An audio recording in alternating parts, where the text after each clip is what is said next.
I'm going to start a little reading portion of my channel, and I will be sharing fun gardening books with you. Pretend like we are sitting on a picnic blanket outside underneath a tree in the shade, just super comfy cozy, reading a book together. So come along, enjoy the books with us.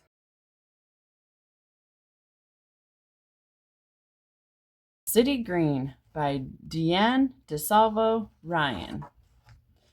There used to be a building right here on this lot. It was 3 floors up and down, an empty building nailed up shut for as long as I could remember. My friend Miss Rosa told me Old Man Hammer used to live there. Some other neighbors too. But when I asked him about that, he only hollered, "Scram!" Old Man Hammer. Hard as nails. Last year, 2 people from the city came by, dressed in suits and holding papers. They said, "This building is unsafe. It will have to be torn down." By winter, a crane with a wrecking ball was parked outside. Mama gathered everyone to watch from our front window. In 3 slow blows, that building was knocked into a heap of pieces. Then workers took the rubble away in a truck and filled the hole with dirt.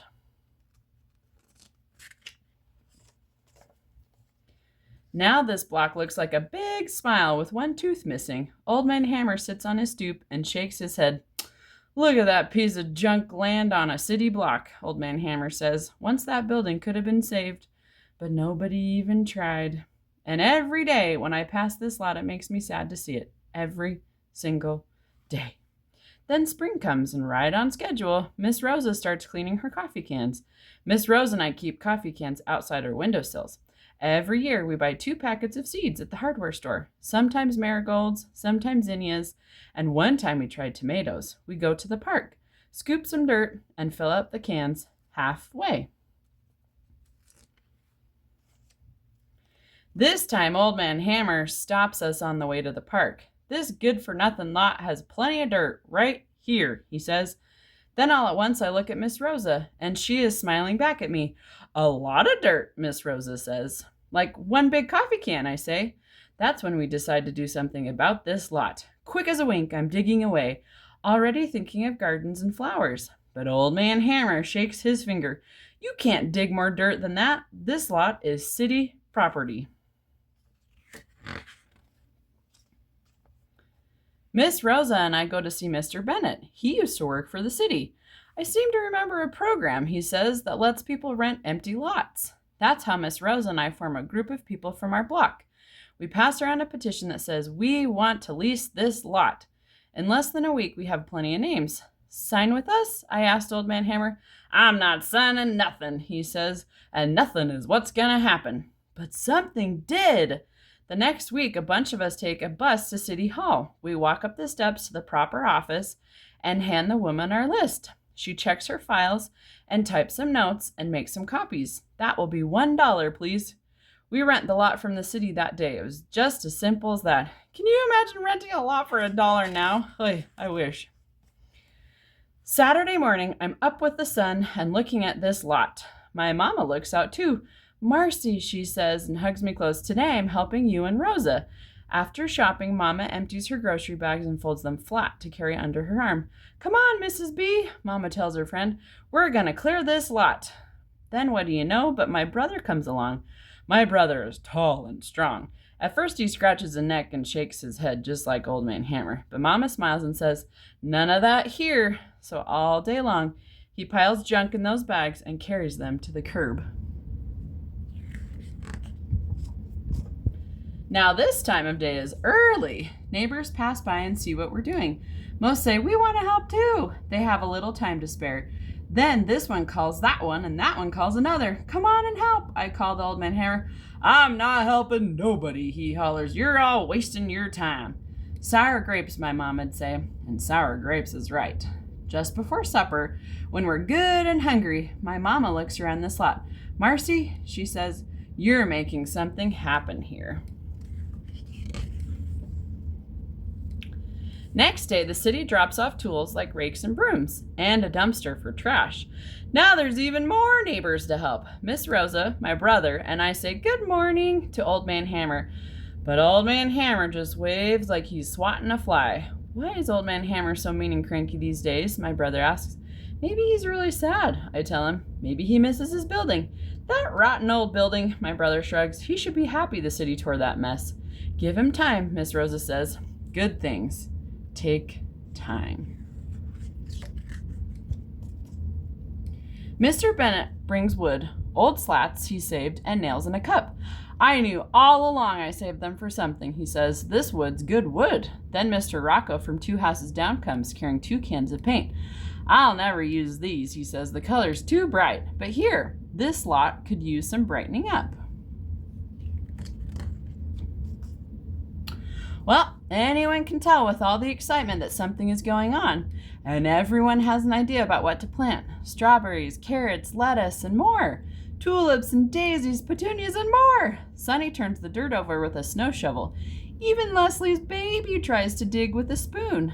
For lunch, Miss Rosa brings milk and jelly and bread and spreads a beach towel where the junk is cleared. By the end of the day, a fence is built and painted as bright as the sun. For the record, yellow is one of my very favorite colors because it's so happy. Later, Mama kisses my cheek and closes my bedroom door. By the streetlights, I see Old Man Hammer come down his steps to open the gate and walk to the back of this lot. He bends down quick, sprinkling something from his pocket and covering it with dirt. In the morning, I tell my brother, "Oh, Marcy, you're dreaming. You're wishing too hard." But I know what I saw, and I tell my mama, Old Man Hammer's planted some seeds. See? There he is right there, planting some seeds. Right after breakfast, I walk to the back of this lot, and there it is, a tiny raised bed of soil. It's neat and tidy, just like the rows we've planted. Now I know for sure that Old Man Hammer planted something, so I pat the soil for good luck and make a little fence to keep the seeds safe. See, there she is. Do you spy something on the desk? And look at this picture. This is my kid's favorite part of this book. Every day I go for a look inside our garden lot. Other neighbors stop in too. One day Mrs. Wells comes by. "This is right where my grandmother's bedroom used to be," she says. "That's why I planted my flowers there."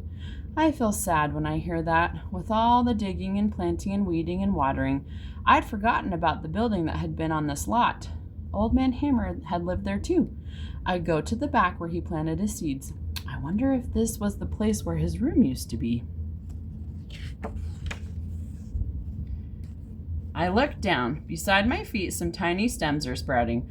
Old Man Hammer's seeds have grown. I run to his stoop. "Come with me," I beg, tugging at his hand. "You'll want to see." I walk him past the hollyhocks, the daisies, the peppers, the rows of lettuce. I show him the strawberries that I planted. When Old Man Hammer sees his little garden bed, his sour grapes turn sweet.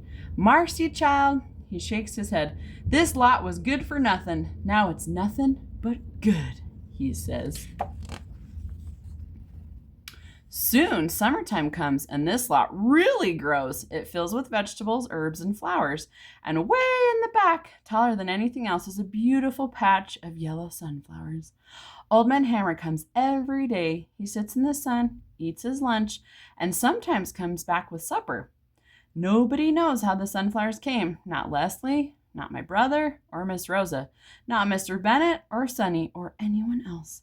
But Old Man Hammer just sits there smiling at me. We know whose flowers they are. I love this suggestion at the back of the book, too, about sharing a community garden. So it says, all across America, people have joined together to turn ugly lots into beautiful gardens.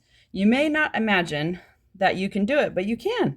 If there's anything a community garden in your neighborhood, if there's already a community garden in your neighborhood, ask your neighbors how they got started. But if you are the first on your block to make something happen, this is what you can do. Find an interested grown-up who wants to help you, a parent or guardian, a teacher, a librarian, or a neighbor. Find out the address of the lot. This is very important. You may have to talk to neighbors or look at the address of the buildings next door. Example, the lot I am interested in is on Main Street. It's between 75 Main Street and 81 Main Street. While you're finding out the address of the lot, get in touch with the local gardening program in your area. See the end of this note.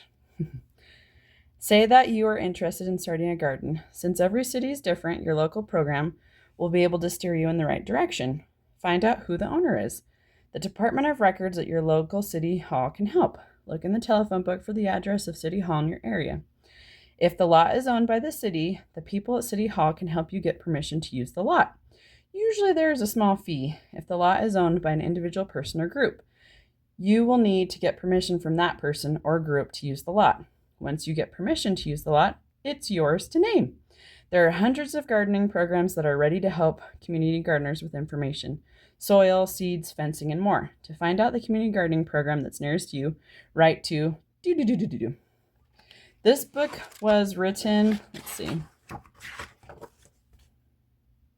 in 1994, so definitely that information has been updated.